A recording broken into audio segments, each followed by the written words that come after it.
to the pros and cons of the various alternatives available. Welcome, Lee.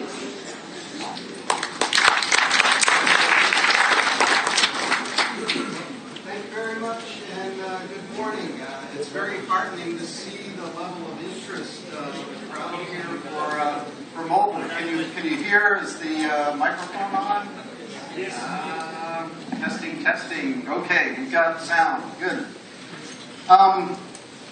Yes, well, it's great to see this crowd here just for the mobility track. And one of the interesting things is that we had the kickoff Innovate conference in Orlando in June, and we saw the same thing there. We had a room, and it wasn't big enough for all the people interested in mobile. And that's because mobile is the future. And that's my assertion, and I think it's backed up, and that's why you're all here. The IT industry continues to evolve all the time. It will evolve in the future, but right now, the latest generation, the latest era of computing is this mobile / cloud / social generation of IT solutions, and I'm very excited to be part of it. In my 30-odd years in the industry, I've been lucky enough to participate in all of the eras of IT that are shown on the slide here. But mobile is very new, and new things are always more exciting than old things, So we really like our mobile devices, they're attached to us, and we're actually quite attached to them. They're kind of like a smart little friend that is always with you and knows what you need in the way of information and services and provides it to you quickly and easily. And so we're very fond of these mobile devices, all of us individually now. And you could say that they're more personal than the original, personal computer or laptops. And there's certainly way more of them than PCs and laptops now. So that's part of the reason, really, when it boils down to it, that they represent the future of how human beings are going to obtain services and information over the network. And so, I don't care what industry you're in, whether it's healthcare, government, retail, banking, logistics, every industry, if you are not planning on a mobile channel for your business applications now, I'm quite sure that you will be in 2 years. Either that or you are not going to reach the kinds of people that you want to reach, whether it's your customers, your direct customers, or whether it's your employees to help make them more productive and able to operate in a mobile way. So this is a really important era, and certainly IBM is going to play a significant part in this era, just as it has in all of the previous eras of IT. Let's talk about how we intend to be an important part of this mobile, cloud, social era of computing. Now, IBM isn't Apple. We're not in the same business as Apple computers. And we're not Google either. I think Google probably wants to be in the same business as Apple, at least when it comes to mobility. And we aren't Research in Motion, and IBM isn't Microsoft for sure either. Those companies are in the business of creating silos. They're creating bottom-to-top integrated mobile ecosystems. Not saying there's anything wrong with that, but they've got the hardware, they've got the operating system, they've got the marketplace, the app store, And each one of their ecosystems doesn't play well with the other ecosystems. IBM, the business we're in, is helping our clients bridge across those different mobile silos and deliver business solutions that are applicable regardless of the kind of mobile device that your target audience happens to have in their hand or their pocket or their backpack. So we have a very wide range. As you know, it's a very big company, and we have a lot of elements of software solutions across the software group itself. And our strategy, IBM's big strategy on mobile, we try to categorize it, simplify it a little bit, if you will, into three main areas. First area is the build and connect area, and that's the one that I'm certainly most focused on. That's all of our capabilities to help our clients create the mobile applications in the first place. Design them, code them, test them, and connect them to existing investments in their IT infrastructure. But once you've built the mobile application, then you've got to put it out into production. And that's where our whole range of IBM capabilities are on display for how to manage and particularly how to secure these mobile apps out in the wild, if you will. And obviously IBM has a long reputation in security and secure computing, and we are bringing all of that to bear in the mobility space. And then the third area is one that's particularly interesting. We call it extend and transform. And it's about our capabilities to help you take that mobile application and turn it into something that you could never produce on a PC or a laptop by applying capabilities like social networking. Social and mobile just go together just as naturally as tea and sugar. It's a natural combination, and it makes the mobile application much more compelling and satisfying to the end users. So we see a lot of interest in adding social networking and social engineering to mobile applications, and we have capabilities to help with that. Another way that we can help you extend and transform your mobile application is by applying analytics. You may know that IBM has a huge investment in solutions for analyzing huge amounts of data.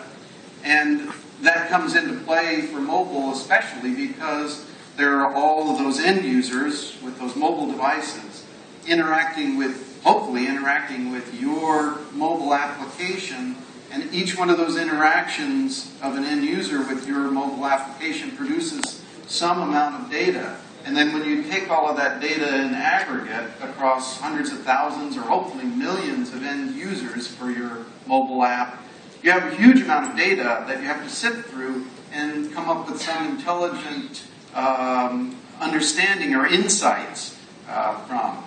So this is another area that we have particular expertise to apply in the realm of mobile. So those are, roughly speaking, across IBM, the categories of capabilities that we are applying in mobile. So you can see it's a lot more than just, we might have a mobile device, or we might want to come out with some kind of mobile operating system or something like that. We're really looking at it from a very broad solution-based approach.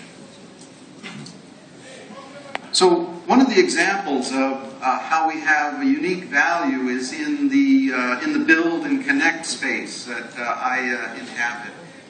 And one of the unique things about IBM is the breadth of our offering. So, for instance, there's a whole category of industry players that offer something called a mobile application platform. And you can see a partial list of the players. There's maybe a few more, but these are fairly significant ones in the market. And of course, IBM has a mobile application platform as well. We've been developing one internally for a couple of years, and then at the beginning of this year with the WorkLight acquisition, we really put the pedal to the metal and accelerated delivery of an IBM mobile application platform. So that's good, and all of these mobile application platform offerings always include some amount of developer aid, so that developers can create the code that corresponds to the programming model that's surfaced by the mobile application platform. And we have that too, as well, in the IBM mobile application platform offering. But let's shift gears a minute and look at a different domain of the software development industry, and that's the application lifecycle domain of development, software development. And you can see there's a completely different list of players, except for IBM, in that particular category, where we concentrate on how to manage your development project, change management, testing, quality management, and the full range of activities that are involved end-to-end in producing a quality piece of software in a generic sense. So we have an offering in that space as well. If you're here today, you're going to hear plenty about our ALM offering, obviously.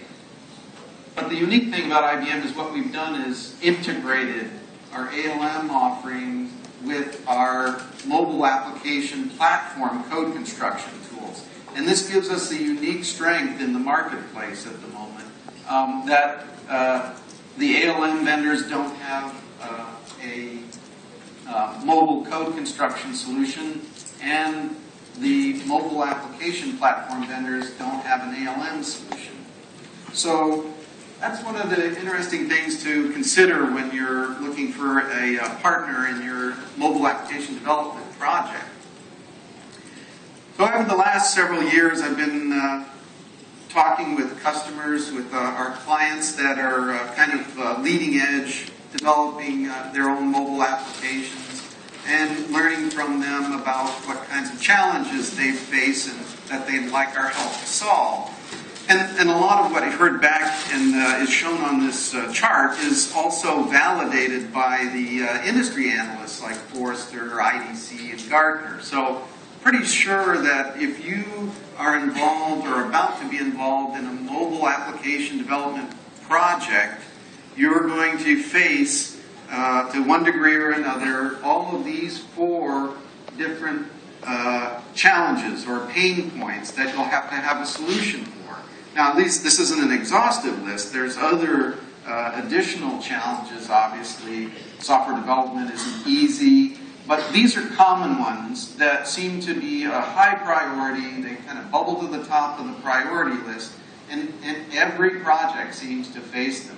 So what I want to do over the next couple of minutes is talk about each of these different pain points for mobile application development, and about our approach to solving those particular pain points, and hopefully through that process give you a flavor of what we have to offer for mobile application development.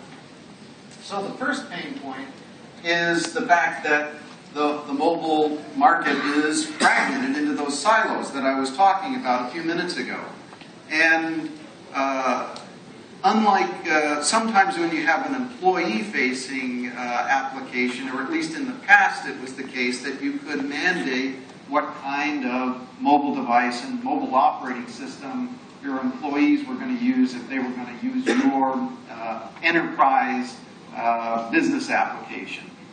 But for sure, if your application is targeted to the external public, there's no way that you can mandate the one mobile silo and exclude the others. You have to support them all because they all have equal market share, and depending on what month you look at the measurements, their market share is going up and down. So you have to have a solution that bridges across all of these mobile silos. And even for employee-facing applications now, with this so-called bring-your-own-device phenomenon, you can't really even mandate anymore to your own employees very successfully which mobile devices and operating systems that they're to use in order to access your company's information and services for them as your employees. So this is a real challenge. One thing you could do as a solution is just write 3, 4, 5 different code-based applications and maintain all of those, but that's extremely expensive and doesn't really seem like it's a very good solution, and we don't think it is. So I'll talk a little bit more about what we think the solution is for bridging across all the fragmented elements in the mobile marketplace. After you get past that challenge, the next thing you run into is concern over quality. And certainly there's a concern about functional quality. The application can't crash, and it has to perform or deliver the functions that is specified. But there's a more subtle aspect of quality that's maybe even more important in the case of mobile, and that's, I call it design quality. That's not something that you can test for, or at least we don't know of a way to test for that at the end of the project. That's something you have to take care of at the very, very beginning of the project, maybe before you even write any code at all. And I'll talk a little bit more about why both design quality and functional quality are key concerns and how we believe we have a solution to help you with that. The next thing we hear from our clients is the expectations, rightly or wrongly, for mobile application delivery are like 1 or 2 orders of magnitude accelerated over traditional enterprise software, where you might be reasonable to expect that a traditional web application from concept to delivery has a time frame of 12 to 18 months. For some reason or other, the lines of business come up with ideas for mobile apps and think that it should be out in the App Store in 2 months. And then you have to update it every month or maybe every couple of weeks. So that kind of accelerated timeline is putting a lot of stress on mobile development teams to figure out how to be more efficient and meet that kind of time frame. And we have some solutions for that I'll talk about here in a little bit. And then the fourth area of concern is, the business has probably invested millions of dollars in IT infrastructure and services already. You probably have ERP systems, CRM systems, databases, SOA, web services, all kinds of stuff that's already in the enterprise that comprises elements that you want to project in a mobile channel. And the question is, how do you do that quickly and at a cost-effective way? So we have some solutions in that area as well. And like I said, these aren't the only challenges. One of the ones that comes up that's not on the chart is security that I mentioned, and we also have quite a deep well of capabilities in that area for mobile that we can talk about. But let's go back to the first challenge now. I mentioned the acquisition that IBM made in the first quarter of this year, a company called WorkLight. What we really acquired from them was some additional missing pieces that we needed to complete our mobile application platform. And that platform is based on open industry standards. IBM has a history of promoting open standards as a programming model that helps bridge across proprietary systems. And this is a similar case in mobile.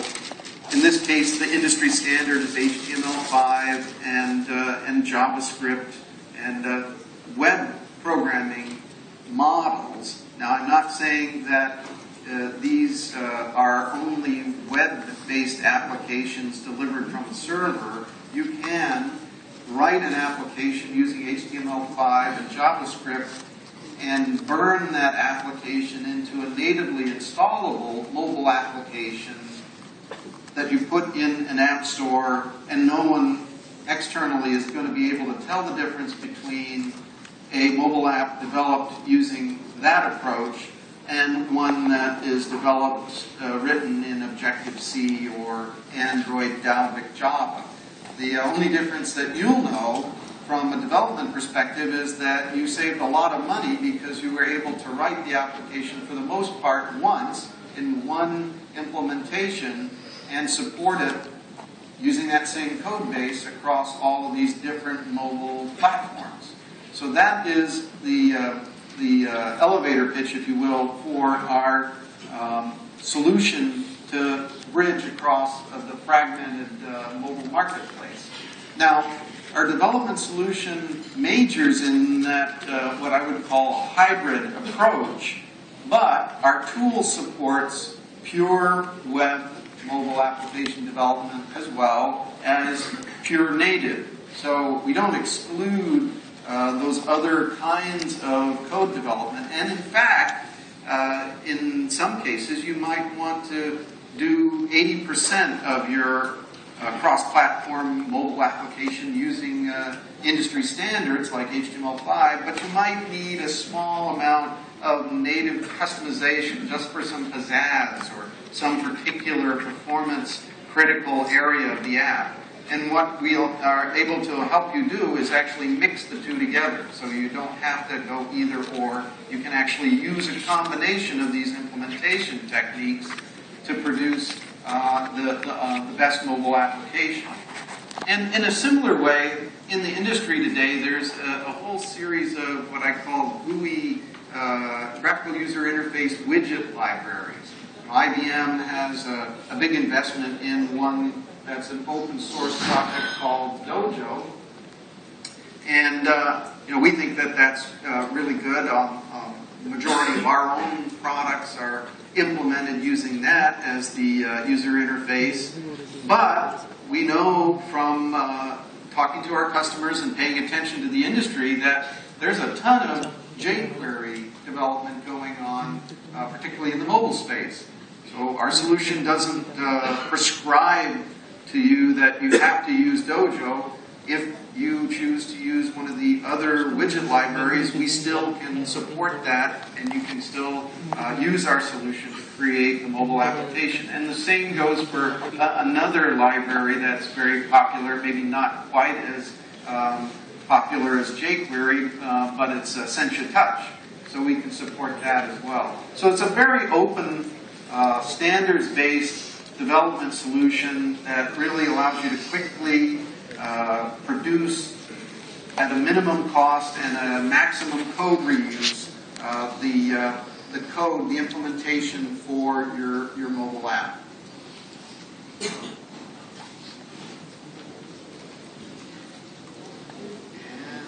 there.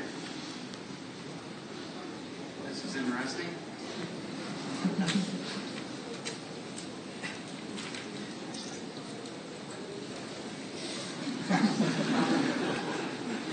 Hello? If I could remember what the slide was, if I had them all memorized, I could just talk to them. That isn't it.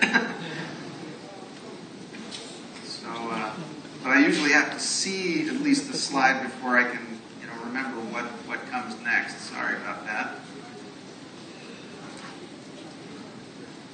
I guess we're having a little technical difficulty here.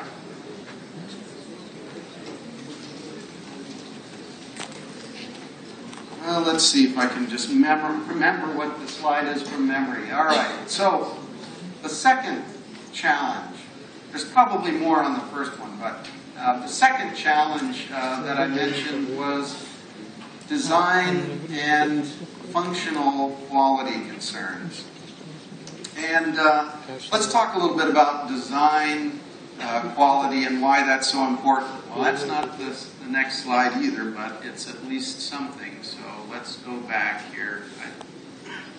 Is my clicker working here, or is someone else moving this?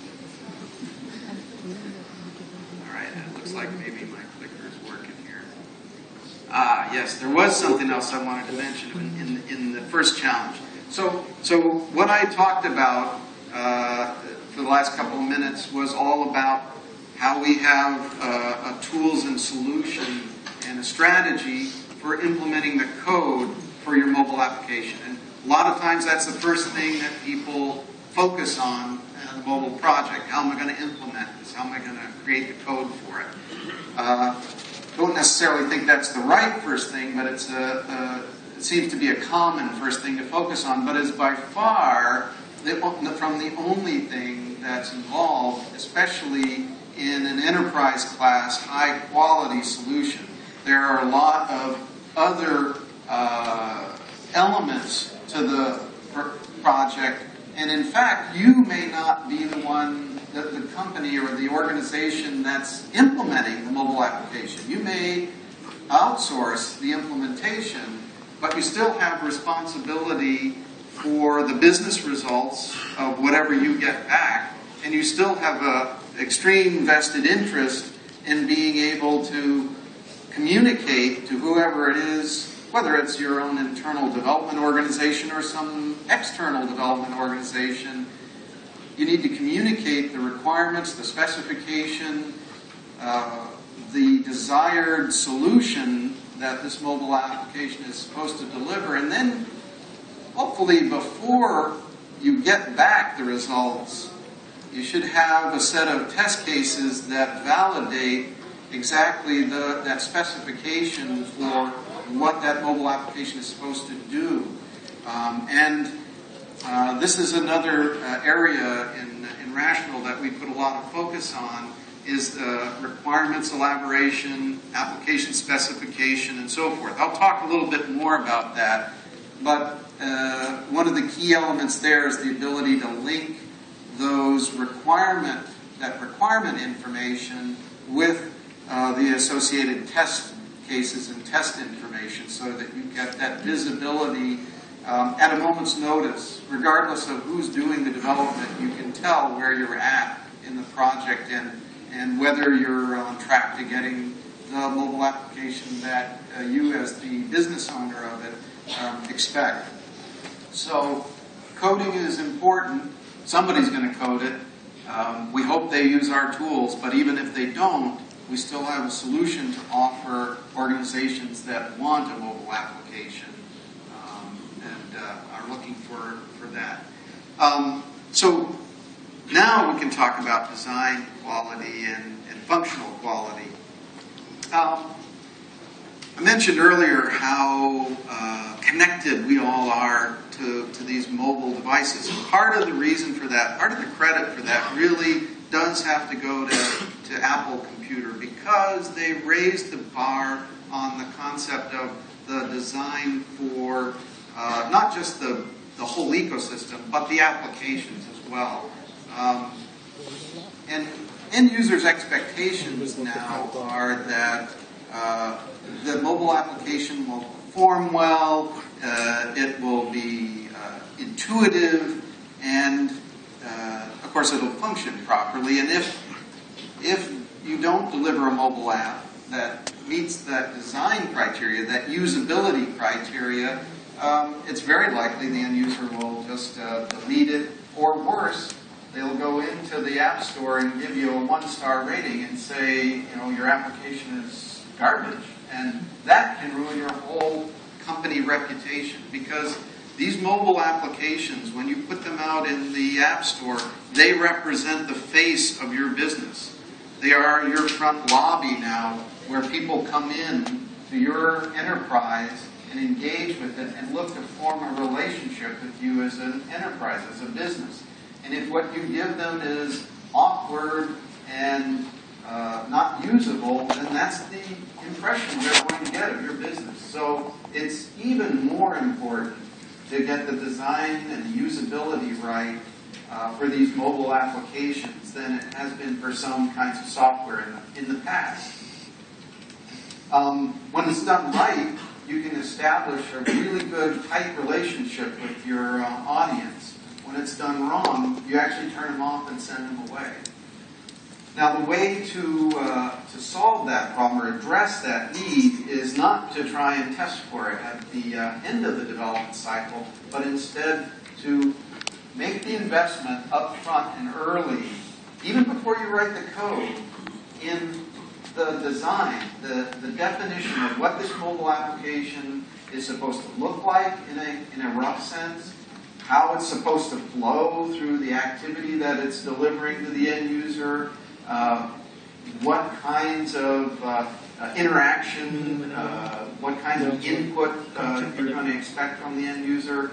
And it's a little miniature cycle that you can go through in order to ensure that you get out at the end of the project what you want and need at the beginning. So we have this ability